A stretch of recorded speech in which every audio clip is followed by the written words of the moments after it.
Shalom saudara kasih, kita akan memuji Tuhan hari ini, naikkan pujian dari hati paling dalam.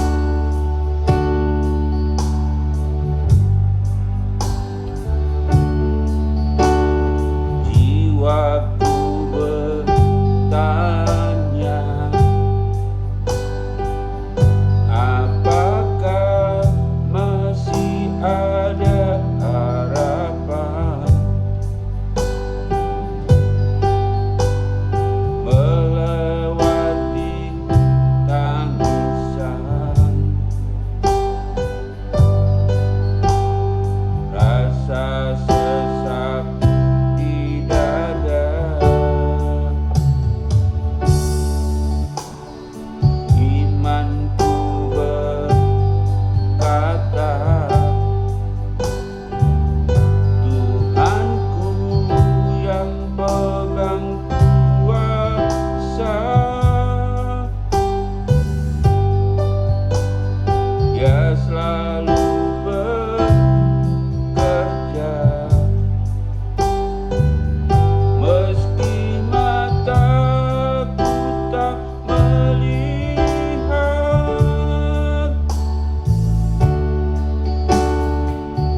walaupun gunung itu tak berpindah, tetap percaya Kau yang punya kuasa.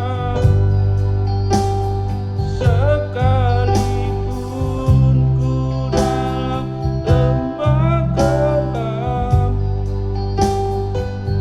tak mengapa asal Kau di sampingku.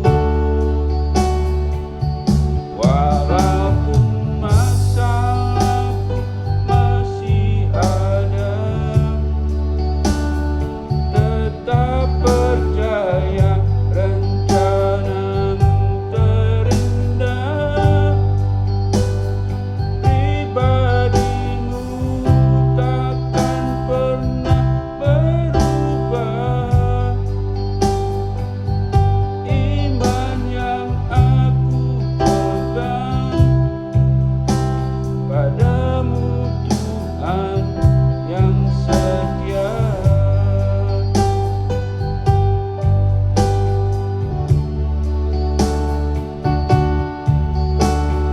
Imanku berkata,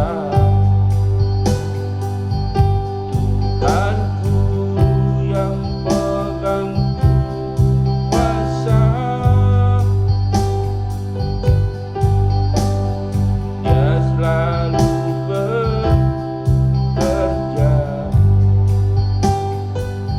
meski mataku tak melihat, walaupun gunung itu tak berpindah, tetap percaya Kau yang punya kuasa. Sekalipun ku dalam lembah gelap, tak mengapa asal Kau di sampingku. Walaupun masalahku masih ada, tetap percaya rencana-Mu terindah. Pribadi-Mu takkan pernah berubah. Iman yang aku pegang padamu, Tuhan yang setia. Salam saudara kasih, hari ini kita akan membaca firman Tuhan dari kitab Matius 9 ayat 36, berbicara demikian, melihat orang banyak itu, tergeraklah hati Yesus dan belas kasihan kepada mereka karena mereka lelah dan terlantar seperti domba yang tidak bergembala. Kata belas kasihan berasal dari bahasa Ibrani adalah hesed. Berulang kali dipakai di dalam Perjanjian Lama. Belas kasihan, kasih setia, kebaikan, keramahan, kasih sayang, atau kesetiaan sesuai dengan makna yang ada. Ada 3 poin yang kita pegang tentang, yaitu bagaimana melihat jiwa seperti Yesus melihat dengan tema hari ini. Bagaimana melihat jiwa seperti Yesus melihat jiwa-jiwa. 1. Hesed yang diinginkan oleh Tuhan adalah tergerak dari hati, peduli dan inginkan keramahan, kebaikan, kasih setia, dan kesetiaan. Saudara kekasih, hesed yang berasal dari bahasa Ibrani adalah diinginkan oleh Tuhan. Bagaimana gereja harus tergerak, bagaimana gereja harus peduli, di mana gereja harus ramah, harus memiliki kebaikan dan memiliki kasih setia dan ada kesetiaan. Yang kedua, gereja adalah tempat orang berdosa dipulihkan dan diperlengkapi, menjadi jawaban kepada yang terluka dan rumah kesembuhan rohani. Karena di sekitar kita banyak yang membutuhkan kasih Kristus. Oleh sebab itu saudara kekasih, hari ini kita percaya gereja adalah tempat orang berdosa dipulihkan.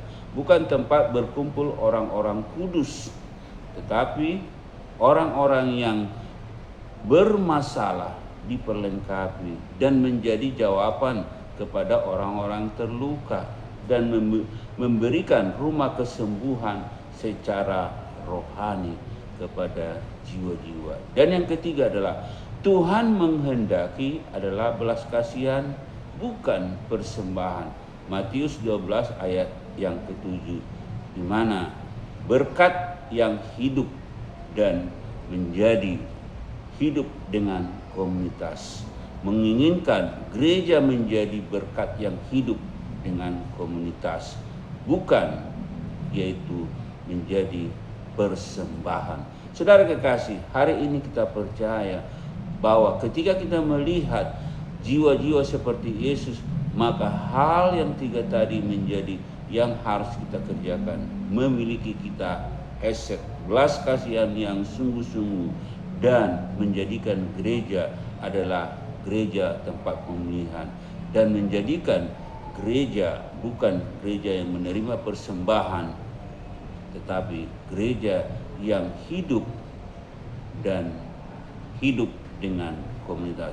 Hari ini kita percaya, biarlah kita menjadi gereja yang melihat jiwa-jiwa seperti Yesus melihat jiwa-jiwa, yang penuh dengan belas kasihan sampai dia rela memberikan nyawanya untuk menebus Anda dan saya. Oleh sebab itu, milikilah hesed yang sungguh-sungguh yang diinginkan oleh Tuhan. Mari kita berdoa. Terima kasih Tuhan, Engkau senantiasa memberikan kepada kami lewat kebenaran firman-Mu bahwa hatimu tergerak kepada jiwa-jiwa mereka yang terlantar seperti domba yang tidak memiliki gembala. Oleh sebab itu Tuhan, kami tahu Tuhan, gereja hari-hari ini mungkin ada yang salah konsep, mungkin ada yang salah dalam bertindak. Oleh sebab itu kami kembali kepada firman-Mu bahwa gereja harus menjadi hesed. Gereja harus menjadi tempat orang-orang berdosa dipulihkan dan diperlengkapi, dan menjadi jawaban kepada orang yang terluka dan membutuhkan kasih Kristus. Dan kami percaya Tuhan, biarlah gereja menjadi berkat yang hidup dengan komunitas. Hari ini kami percaya, siapapun engkau yang mendengarkan firman Tuhan ini, mari percayalah Tuhan menolongmu, Tuhan menyertaimu. Mari jadikan gerejamu menjadi tempat orang-orang memulihkan orang-orang yang bermasalah, yang sakit rohaninya, sehingga engkau mendoakan, engkau menyerahkan kepada Tuhan agar Tuhan memulihkan jiwa-jiwa tersebut. Terima kasih Tuhan. Dalam nama Yesus kami berdoa bersyukur. Amin.